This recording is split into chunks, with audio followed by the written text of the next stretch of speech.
Hi everybody, David Nour. I want to welcome you to another Periscope session. I'm delighted you're here. It's not very nice outside. I typically do these from my garage, where it's my happy place, but today I'm at my desk. And since we're talking about work, and this session specifically focused on 5 ways to prove your value at work, I thought I'd actually pretend like I'm working and give you some ideas, some perspectives that I think might be useful to you.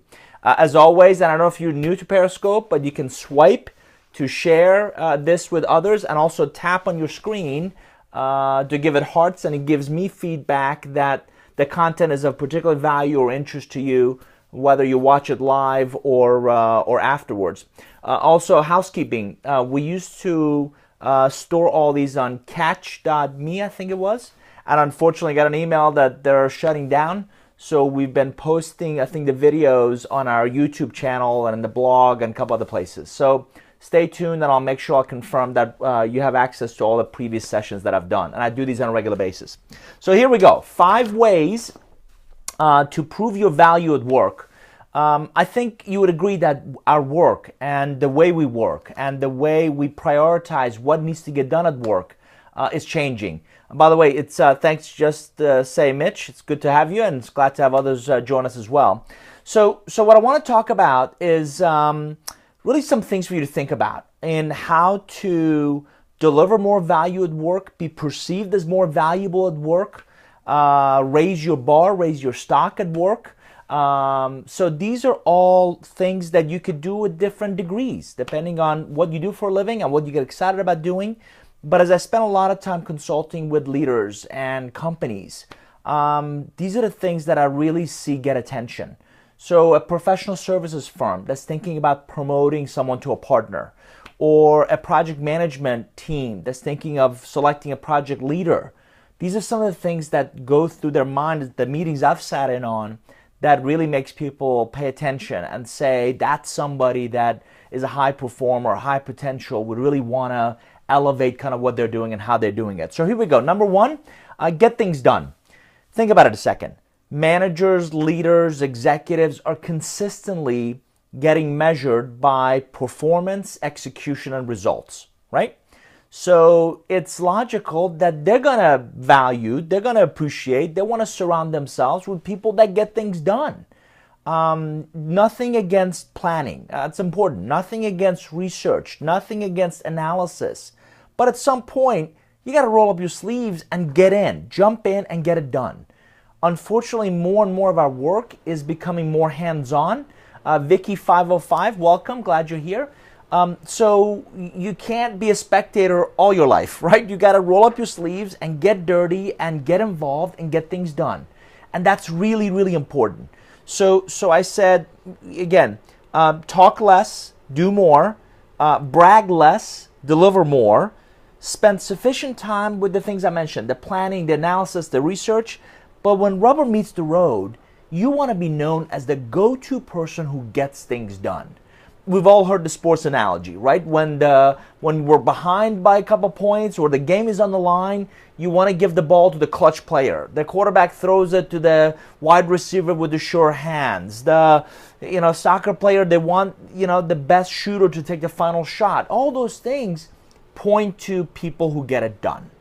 So start building a reputation as somebody who gets things done.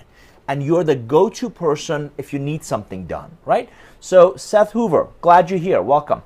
So number 1, we're talking about 5 ways to prove your value at work. Number 1 is really build a reputation and get things done, right? Number 2, think and be vocal, but in a constructive and forward-thinking manner. Think and be vocal, but in a constructive and forward-thinking manner. Unfortunately, a lot of companies, I'm seeing critical thinking becoming a lost art, a lost skill, right? We'll go spend 6 months working on something and nobody's asked, what the hell are we doing? And how are we going to get there? And what are other options? And, right? So we don't do as much of that critical thinking as possible. I don't know if we forget how to do that in schools. I'm not sure if it's part of anybody's new hire training program. But the critical thinking is really important. So you got to think. And I've got several clients, unfortunately, who the culture has become one of do and then think. And no wonder they're struggling with several key projects or initiatives, or they lose momentum. They start out really strong and then it fades. Or key parts of the business are struggling. Is because not enough thinking and not enough forethinking goes on. So critical thinking skill is dying. You don't want to offend, so we say nothing. And that's something that's really unfortunate, because we've become so sensitive to everybody's feelings. And don't misconstrue my comment. I'm not trying to teach you how to be a jerk at work. That's not the point. But if you don't say something, and I wrote, right, don't just get along to go along. You're going to lead the team. You're going to lead the organization. You're going to go down this path, and you might as well just take everybody off a cliff, because nobody wanted to offend, right? Right? That's just saying, Mitch is saying, too much in political correctness. We're so afraid of offending people that we've forgotten how to do civil discourse. Forget our political system aside for a second. You've got to be able to, with respect, with civility, push back. And I wrote that. Respectful pushback is healthy. I've been a student of business relationships going on 2 decades. And I would submit that certain pushback, right? Well, hold on a second. Why are we going that way? Why are we thinking that way? Why are we trying that? Is healthy for a relationship. It's healthy for colleagues. And again, remember what I said, respectful. You don't ever want to be a jerk. You don't want to get personal with people. You don't want to say, that's the dumbest thing I've ever heard, right? That's not going to move your cause any further. Respectful, fact-based, not just opinions. Everybody's got an opinion. But respectful, fact-based pushback is healthy in a company, right? And you want to balance performing with learning. And the way I do that is constantly thinking forward, right? So let's say we screwed up. Let's say we dropped the ball. Let's say something happened in the past. It's in the past. You're not going to be able to do anything about it other than how do we learn from not just what happened, but why it happened, and how do we move forward? How do we learn from it as an individual, as a team, as an organization, and move forward and apply what we learn at the very next opportunity, right? So for those of you who joined late, we're talking about 5 ways to improve your value at work. Number 1, get things done. People appreciate performance, execution, results, right? Get things done. 2, think and be vocal, but in a constructive and kind of forward-thinking manner. 3, be frugal and get scrappy. Now, frugal is not the same thing as cheap. Some people tell me, I'm cheap. Listen, I grew up in a middle-class family, and we were blessed. There was food in the fridge and the pantry, and we had clothes and the things we needed, but there wasn't a lot to throw around. So if my upbringing was middle-class, why would I come to work and now just spend money frivolously? I don't. So if you're frugal, and I'm telling you, I see some of these things at companies that just make absolutely no sense to me, right? Why would you go on a sales call with 6 or 8 people? Think about their flights. Think about the travel. Think about all the people we just took on a meeting. Were they really all necessary? Great relationships are built on great conversations. Great conversations aren't sales pitches, aren't death by PowerPoint. It's how do we have one-on-one conversations? Now, do you need some technical skills at some meetings? Sure. But I've never understood 8-legged sales calls. I've never understood flying 15 people in for a meeting where this day and age, I could have done that with 1 hour in my office using GoToMeeting, right? So online it doesn't replace you and I meeting in person, but it's a more Skype, right? Another great way to do that. But it's a less expensive, it's a more frugal way to do things. I've actually seen people FedEx, and this isn't again FedEx, you get my point. They FedEx a package overnight across town.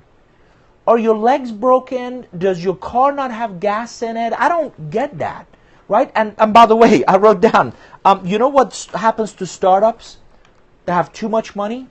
Yeah, they go out of business because they spend it like it's in bottomless pit. That money is an investment. That money was built and brought in to see how much we can build in the company and how far can we get it. And it's not just startups, any company. So I've always appreciated people who are frugal and they get scrappy in, again, anybody can throw money at a problem. How do we solve it in a creative way? How do we solve it when everybody says there's just no way to get there? That's when you get scrappy. That's when you get creative. That's when you find a way to really take advantage of lowest hanging fruit that can achieve the results we're after, right? So I'm a big believer, a big fan of that. So 5 ways to prove your value at work. Number 1, get things done. 2, think and be vocal in a constructive and forward-thinking manner. 3, be frugal, get scrappy, right? Spend the money like it's your own, right? 4, build, and this is a really important one, probably the most important one. And if you don't hear anything else from my session today, build preferences for your technical skills, build insistence for your relationship skills. Let me say it again. Build preference, right? Steve is very knowledgeable in that technical field, whether it's law or engineering or marketing or finance, whatever it is. In that technical field, you're very good at what you do.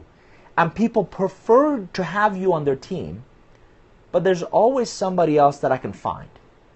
If they insist on you because the way you connect, you influence, you build relationships, you gain consensus, you get things done, then you're the only person that can be on that team for that reason.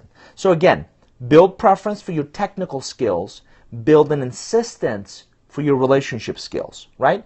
Also think of yourself as a brand. How can you build a great brand at work? Not a diva. Nobody wants to deal with prima donnas and pain in the rear to work with. But how do you make sure you're consistently delivering great quality? As I said earlier, you're the go-to person. You get things done. And people want to have you on teams. People want to work with you. People depend on whatever facet of the work that you bring. That part is critical.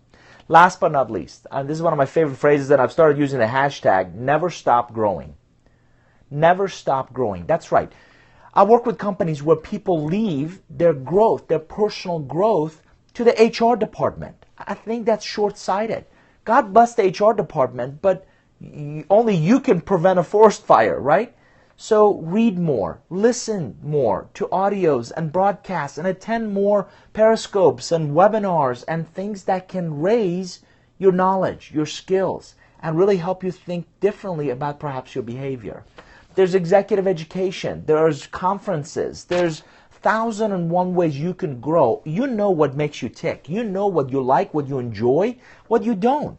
But don't leave that to chance. Don't leave that to somebody else. My graduate school has always, I get emails about come back to school for a day. As if I'm in town, I try to take advantage of those. Go on audit. I took a class that I really enjoyed a year ago, and I'm auditing again. And yeah, it's a pain, and it's every Tuesday night from 6 to 10 at night and for 6 weeks, but it's awesome to go back and get that refresher. So my point is, your growth shouldn't be relegated or abdicated to HR. Corporate universities, please, right? I just don't believe one size fits all. A lot of the corporate universities I've seen are antiquated at best, right? Executive programs, formal, informal mentoring, read, attend, listen. These are all great ways to, again, never ever stop growing. So, just a quick recap. 5 ways to prove your value at work. Number 1, get things done. Really focus on execution, performance, results. 2, think and be vocal in a constructive and forward-thinking manner. 3, be frugal and scrappy, right? Get scrappy, get creative. I love a phrase that I heard years ago, no is dead, will do killed it, right? It's easy for all of us to say no. How can we get things done is what gets really interesting to me. 4, build preference for your technical skills, insistence for your relationship skills.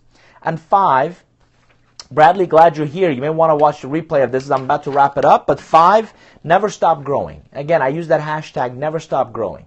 So my name is David Nour. I'm author of several books, but Relationship Economics is one of them. You're welcome to go to nourgroup.com is our website, and the blog in particular to learn more. I try to do these every Tuesday at 1 o'clock Eastern.